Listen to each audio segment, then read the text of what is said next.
Okay, this morning we're going to talk about the 17th century. Last week, the last 3 weeks we talked about the Reformation. We talked about Zwingli and Luther and Calvin and Knox, Thomas Cranmer, the Augsburg Confession, the Lutheran Confession, the Heidelberg Confession, all that. And this morning we're looking at what happened after that. And there's a lot that went on, so it's just going to be kind of touching the surface on some different areas. But a lot happened in the 16th century, and you have to remember, going into the 16th century, you did have essentially in the West one church, the Roman Catholic Church, and what they told you was dogma, was truth.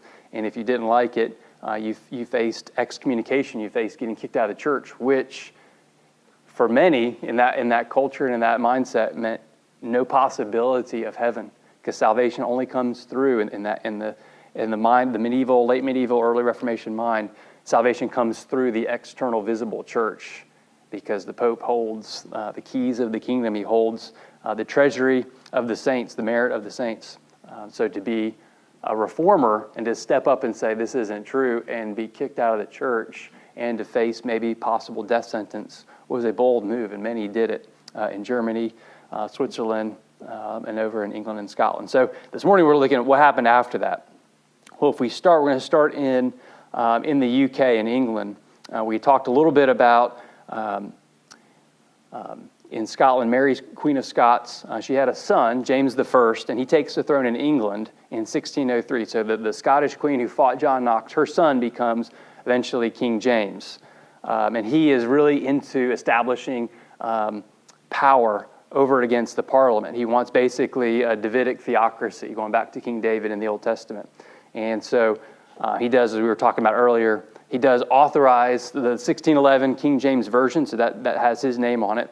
And that was a result of a conference held between some bishops in the Church of England and some Puritans. And we're going to talk about them a little bit this morning, who wanted to purify, reform the church more towards a Calvinistic persuasion as opposed to Roman Catholic persuasion. And so the King James Version really was something that came because the bishops in the Church of England and the Puritans were having a conference, and this was given, and it was, as we were talking about a minute ago, it was in that time and in that culture a good version based on the documents and based on the language. But beyond that, James I didn't do anything to further the Reformation. He angered many because he issued his Book of Sports, which basically commended different games and dancing and things for Sunday, which was clearly frowned upon by the Puritans, by the people following Calvin and Luther. And so the Puritans were not happy about that. It seemed like direct disobedience to encourage sports on a Sunday. And we'll just leave it at that. Yeah, we'll just leave it at that this morning. So you have this Puritan movement, and I thought about it this morning. This is, if you're looking for a good introductory read, this book, Worldly Saints, is a good read by Leland Ryken. It was published probably 30 years ago. The Puritans as they really were. And it goes through the Puritans on every topic. And so there's writings on every topic of life from different people, from John Owen to Richard Baxter, Thomas Cartwright, the whole gang. So it's a real good book to read, very readable, and it helps you understand that the Puritans really have gotten a bad rap in the last 100, 200 years. They were not angry people who just wanted to burn witches. Anytime they smelled a witch, they wanted to burn them to death, like up in Salem. They weren't that kind of people. They were people who tried to live by the book and try to live by the Bible. And so they'd really been maligned historically. But a big group, one of the members of this group is William Bradford. He's a younger member. You have others who's going to come over to America. Others like William Ames, John Owen, Richard Baxter are involved in this group in the Church of England to try to reform it. And as you know, we won't get into the American history part of it, but people like William Ames is going to be exiled from England to Holland so he doesn't get killed under James I. Many are going to flee to Holland in about 1608, so around the time they're working on a new English version. Really, a lot of Puritans are being forced out of England, out of the UK. And they go to Holland, and then from there, you know the story, in 1620, they get on the Mayflower, come over to America in pursuit of religious freedom. And so you have people like John Winthrop, Massachusetts Bay colony. And it's sad here, as a personal aside, it is sad because if you look at where Winthrop is buried in Boston, I've been to the church and worshiped, if you can call it that, at the church where he's buried. He would go crazy if he knew where he was. He's outside of King's Chapel right there in downtown Boston. There is no gospel at that church where he's buried. John Cotton, also Boston. Richard Mather of Dorchester. Connecticut's going to have a guy named Thomas Hooker who's going to lead them as a Puritan. New Haven. We'll also have John Davenport. So you have all these different Puritans who are really forced to leave for religious freedom, and you know some of that, the political and American history side of that. But we're going to move on to the religious side. So James does not further any kind of development post-Elizabeth, when Elizabeth died. He really furthers the Catholic tradition. And his son, Charles I, takes the throne in 1625. James had made Scotland really upset before he died with all of his policies and what he was doing, pushing Roman Catholicism on them. He wanted more power. And so he really made the Scottish upset before he died. So now Charles I is coming on, has a Catholic wife. He wants full power like the King of France has. So he's pushing more power. And he has a guy by the name of, and this is a guy, if you're interested in reading up on this period of time, an interesting guy, a violent guy in my opinion, Archbishop Laud, who is the enforcer for Catholic policies being reinstilled into the Church of England. And I'm quoting from, I forget which book it was I was using this week. He would gently persuade those who were of a different viewpoint, the Puritans, by scourging them, by pillorying them, by putting them in prison, by maybe just crop your ear a little bit. Or maybe I'll just slit part of your nose off because you're pursuing Calvinistic, Reformed policies, forms of worship. So he wanted a Catholic form of worship, uniform dress for the clergy. He wanted a uniform liturgy and worship in the Church of England, and there was no tolerance for any different opinions. So he's the enforcer for Charles I. He replaces up front the altar. It becomes the altar. It was a communion table under Cranmer and others. It becomes, again, the altar because they're going to sacrifice the Mass, the Roman Catholic Mass. So that comes back. The Episcopal system is reestablished firmly, and they begin to invoke some of the prayers to the saints, prayers to Mary. And Charles I tries to get, with Archbishop Laud, tries to get the Scottish churches to conform to the Roman Catholic practices. And they give the Scottish, a new liturgy in 1636. And that really foments a revolt amongst the clergy. And so in 1638, the Scottish religious leaders signed what's called the National Covenant in defense of Reformed faith, the views that Knox had discovered in Geneva and brought over to Scotland. Did you? Okay.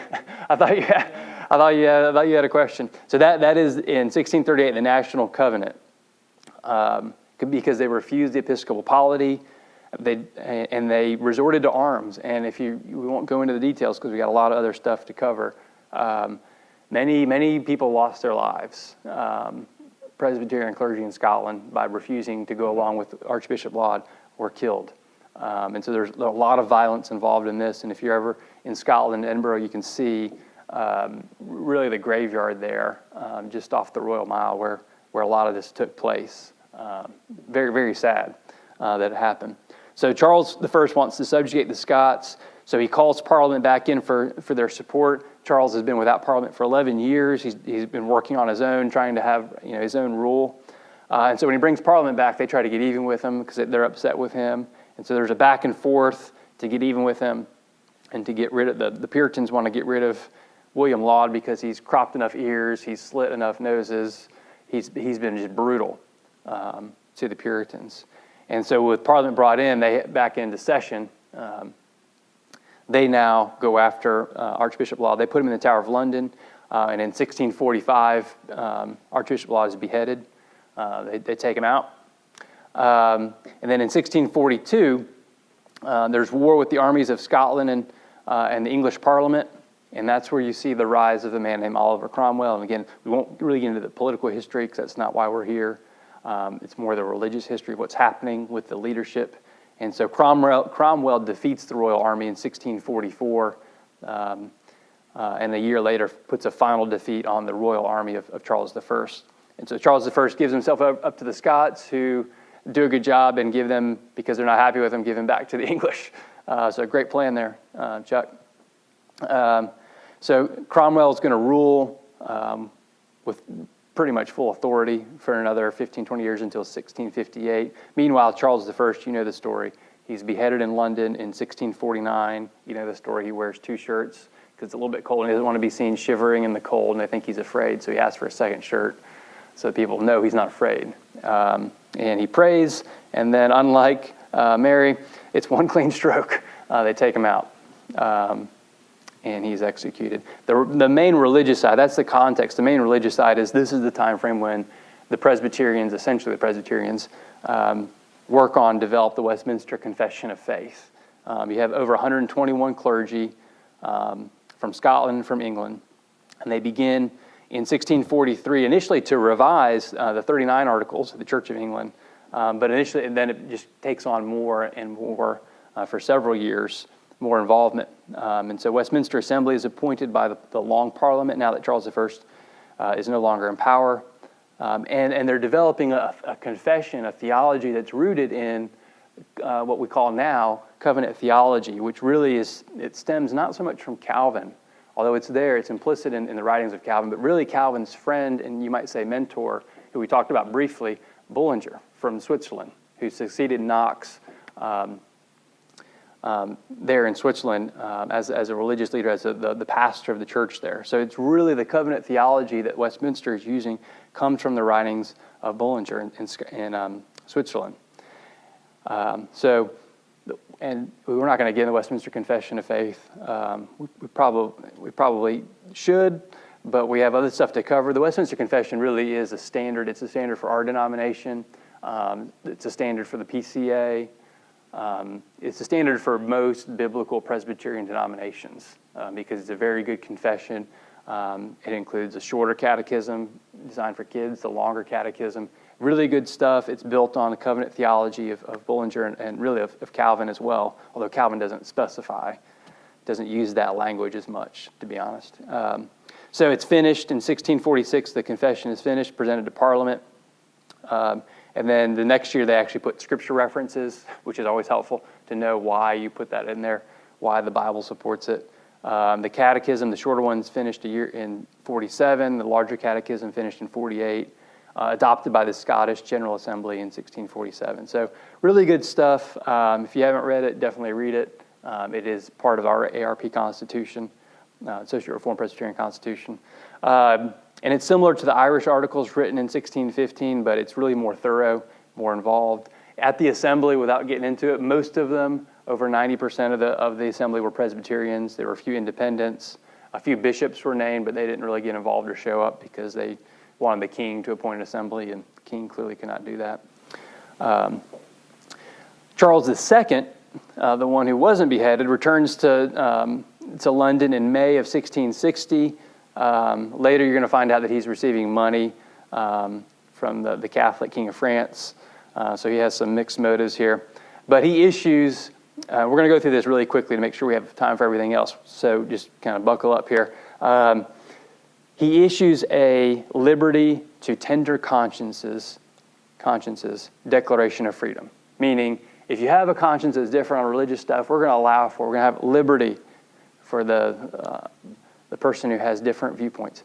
Like a lot of politicians, he did not live up to that, as you probably know. In 1662, 2 years later, the Act of Uniformity made the prayer book mandatory. So it is mandatory. You have to use it. There is no liberty of consciences. So it was clearly a lie. And it required the clergy to take an oath and consent to it. And people like Richard Baxter, who was a Reformed Presbyterian minister, were offered jobs, positions as bishops, and declined because they could not subscribe to it. And we'll come back to Baxter in a minute. And so this led to persecution of Puritans. That's part of the reason a lot of people fled and came across the Atlantic, and primarily persecution of some independents, but also a lot of Presbyterians who would not go along with what the Church of England was doing, the prayer book. This is where you have people like John Bunyan come into play, and we'll talk about him in a minute. So overall, 1,800 ministers, primarily Presbyterian and some independent, gave up their places because they would not go along with it. And so there were fines, it was imprisonment, banishment for clergy who did not go along with it. And it was tough on Scotland too. Scotland had a lot of difficulty with that because this was kind of enforced on them. So again, politics and religion, same thing, they're joined together. After Charles II, James II, his brother, follows him, pushes more of Roman Catholicism. So what it appears is that the Reformation is really stalling, honestly, in the UK or in Great Britain at this point. In Scotland, the Presbyterians, known as the Cameronians, after Richard Cameron, their leader, they're persecuted. It's called by some historians the killing time for Presbyterians, primarily clergy. If you didn't go along with it, you might pay with your life. And so again, that's, for me, I say this every week, it should give us perspective on what we face in America. That we do have challenges, whether it's health challenges or policy challenges to meet for worship. It's nothing like the killing time in Scotland in the 17th century where you might lose your head, literally. And then that leads to the Scots are upset. People in England are getting upset with this, and you guys know the story. William of Orange and Mary return, and they show up. In England, James, the King of England, flees to France. And then in 1689, William II and Mary proclaimed joint sovereigns of England and allow for freedom. The Toleration Act, which rejected the Roman Catholic Mass. It rejected papal jurisdiction in Great Britain. It rejected invocation of Mary and the saints, allowed for freedom. So it's been many decades of persecution in the 17th century for people like us. The final thing on the UK, 2 points here. In 1708, this is kind of foreshadowing for next week, but this is kind of going to connect us to next week. In 1708, England and Scotland are joined into one united kingdom, but the rights of the Church of Scotland are safeguarded. And problems are going to surface, we'll talk about next week. She's going to impose on the Church of Scotland a patron system, meaning that a local wealthy patron or a royal official can appoint in a local church who their clergy is, who their pastor is. And there are some people like the Erskine family are going to adamantly say that is not biblical, and we won't stand for it. And that's going to lead to, we'll talk about next week, people leaving the Church of Scotland, forming the Associate Presbyterian Scotland, and forming the Reformed Presbyterian Scotland, which will later become the Associate Reformed, which is our denomination. So it goes back to this time frame. So that's one thing that's interesting. We'll talk about that next week. Also, this is where, I don't know if we talk about them at all in America anymore, but this is where the Quaker movement begins to show up under primarily George Fox, the Society of Friends. They're called Quakers because they were pretty emotional, pretty involved, and they would shake or quake before the Lord, something that Presbyterians frown upon heavily. And really the main theology here, and it's not helpful, is every person has an inner light from God, and you have to live out that inner light and follow it. So if a Quaker service is pretty low-key, what do you think God's telling you? Come up and tell us, So it's pretty wide open. And really the theological point there is, as Presbyterians, as Reformed, we believe God's revelation is limited to the Bible, to Scripture, which is different from a Catholic position, which is revelation is limited to Scripture and unwritten tradition. And we'll tell you what the unwritten tradition is. So big difference there. The Quakers say revelation is not limited to that. It's really, how do you feel? What has God told you this morning? Tell us how you feel. So eventually they recruit a guy by the name of William Penn, whose influential family. His dad was an admiral, and William Penn becomes an influential preacher, defender of the faith, Pennsylvania. He comes to New Jersey initially, and then they found Philadelphia in 1682 by the Quakers. I'm not sure how they're doing in Philadelphia anymore with the Quakers. I'm not sure what the latest is on their numbers. So that's another movement that's happening primarily in England that comes over here. If you look at the Netherlands, there's a lot happening here in the Netherlands. A real bitter controversy broke out, and this breaks out, it seems like, all the time. In Reformed doctrine, we have the doctrine of predestination, which is that God has predestined you to salvation. Your destiny has been preordained. That's not a Calvin doctrine. That's something Augustine found in Paul. That's something that Paul talks about in particularly Romans, particularly Ephesians. You can kind of go through the list. That God is, and really predestination is a way of saying that God is sovereign over all things.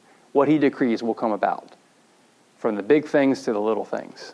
And so a debate breaks out, as it often does, on this topic. and a guy by the name of, in English, we would call him Jacob Arminius. He's born in 1560. He dies in 1609. Here's what's interesting. He's going to challenge his doctrine. He had studied, so when Calvin died, his successor in Geneva was a guy by the name of Beza, B-E-Z-A, Beza. And Jacob Arminius had studied in Geneva under Calvin's successor, Beza, and was a strong scholar, academic professor. But as he comes back into what we call the Netherlands today, he begins to write that there's room for human choice in God's sovereignty, that God predestined you based on a foreknowledge. He knows what you're going to do. And so because he knows what you're going to do, so that's a huge controversy. It still is, actually. In the next century, it gets even worse with a guy named Wesley. We'll talk about him later. But followers of this became known as remonstrants because they had a position where they remonstrated against the orthodox position of the Reformed churches in the Netherlands. And 42 ministers signed on saying, here's what our views are, that predestination as it's defined, and really believed and taught ultimately by Luther, by Calvin, by all of them, Beza, Turretin, we'll talk about him in a minute. Arminius challenged that, and his disciples challenged it. So that leads to really a very big moment in the history of the church. 1619, the Synods of Dort. This is where they met from November 1619. They met for several months to discuss and debate this. And ultimately, that's where the 5 tenets where you hear about tulip and Calvinism come from. The total depravity, unconditional election, limited atonement, irresistible grace, perseverance of the saints. That's where that comes from, 1619, a debate between folks saying, no, God knows, he chooses you because he knows you're going to choose him, opposed to really the Pauline, Augustinian, Calvinistic doctrine that, no, God chooses because he's free to choose. If God is hamstrung by our decisions, he's not much of a sovereign God. So that's a big moment in the history of the church, the Reformed church. That's where you hear tulip. That comes from 1619. So some of the people involved in this that you might know of or might want to read. John Bunyan, you've probably read Pilgrim's Progress or skimmed it. Interesting guy. He was in the young man. He was in the army.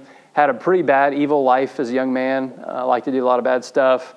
His father was seemed to be middle class, a tinker. He would mend pots and pans and stuff like that. But eventually, Bunyan gets married, comes to faith, and becomes an outspoken preacher and apparently very gifted. John Owen, I forget the exact quote, but John Owen said he would change his education for the ability to speak and preach like Bunyan did. But Bunyan serves 12 years in prison during Charles II because he was having unlawful services, wasn't following the Act of Uniformity from 62. So he spends over a decade in prison, which, again, just gives us perspective for, we face challenges. We don't want to minimize that, but I've not been locked up for 12 years. So I've got it pretty good, you know. We've got it pretty good. So he writes Pilgrim's Progress, one of the most well-published books of all time. Another good book, Grace Abounding to the Chief of Sinners. Bunyan is a rabid, foaming at the mouth Calvinist with Baptist tendencies. So he's Calvinistic, but with Baptist tendencies. Another one is John Owen. Some great books. He's chaplain to Cromwell. He's really they call his name, or he's often called the Calvin of England, or the English Calvin. Some great books. If you're going to read one of them, read Communion with God. Classic book by him. Also, The Death of Death and the Death of the Son of God is one of his books. If you read Owen, start with Communion with God and go from there. He's a little bit wordy. He's a lot wordy. So he's worth reading, but it just make some coffee. You're going to be there a while. Another one is Richard Baxter, very good to read. He wrote the book Reformed Pastor, which is not just for pastors. The Saints' Everlasting Rest, a good book. So these are some of the main figures that we come across. Another guy that I've mentioned him in the sermon from time to time, but the leader in Geneva at this point, so Geneva's kind of the fountainhead, the source, with Calvin and the Reformation for the Reformed branch. The leader there is a guy by the name of Francis Turretin. He's the head of the academy in Geneva. He writes a 3-volume book that only in the last 50 years, I think, was translated into English. the Institutes of Elenctic Theology. So Elenctic, he's disputing the views of the Reformed crowd, the Reformation, against the Catholics or against the Anabaptists. So if you're interested in some really good Reformation stuff, Turretin, it's hard to beat. I mean, it's long, it's 3 volumes. It takes a while to read through it, but if you have a question, why do we do this? And you want as much detail as possible, which you may not find in Calvin, if you want what's called scholastic continental Reformed theology, Turretin is your guy. He's worth reading, but it's long. So then you have some of the Puritans, like we mentioned, John Winthrop and others, who came across the Atlantic.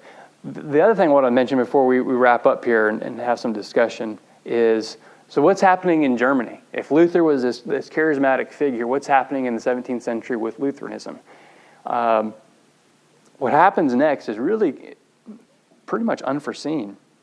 There is what's called the Pietism movement that happens in Germany in the 17th century. So Luther was strong on theology, and Melanchthon, his Batman Robin, Philip Melanchthon was the Robin. Strong, Greek, Hebrew scholars, the Augsburg Confession, some really good stuff, worth reading. Really good stuff. But in the century after that, after Melanchthon is dead, Luther is dead, there's a tendency away from strict Lutheran dogma, theology, doctrine, teaching, etc., and more towards an experiential Lutheran theology, more of an emphasis on feeling, personal experience, a stricter asceticism towards the world. And really this foreshadows, if you don't get anything out of, hopefully you get a lot out of studying church history, but one thing you see is similar things continue to happen in the history of the Christian church. And so this really is going to be foreshadowing the Wesleyan movement, which is going to happen roughly a century later. So the main leader here is a Lutheran guy. 1635 he's born, Philip Jacob Spener. He's educated at Strasbourg, studies in Geneva and Basel. He's reading Richard Baxter, the English Puritans. He's reading these. He becomes a pastor in Frankfurt. But then he begins, in 1670, he gathers his own house group. And again, it's that tendency that we've seen going back to the Donatist movement of the 3rd and 4th century that we talked about a few months ago. The idea of having a pure church. Separating, here's the fake Christians, here's the real Christians. And so he starts having kind of a home church, for the real Christians, more or less. Like the people who really are serious about this. And they're reading the Bible, they're singing psalms, there's sermon discussion. He writes his main book on Pietism in 1675, and he says the chief evils we're trying to confront, because he's seeing this in the church, and that's what's saying, the strict Lutheran theology is not helping us. We need to focus more on experience, our own lifestyles, and that kind of stuff. He says the chief evils that we're facing are government interference in the church. Interesting.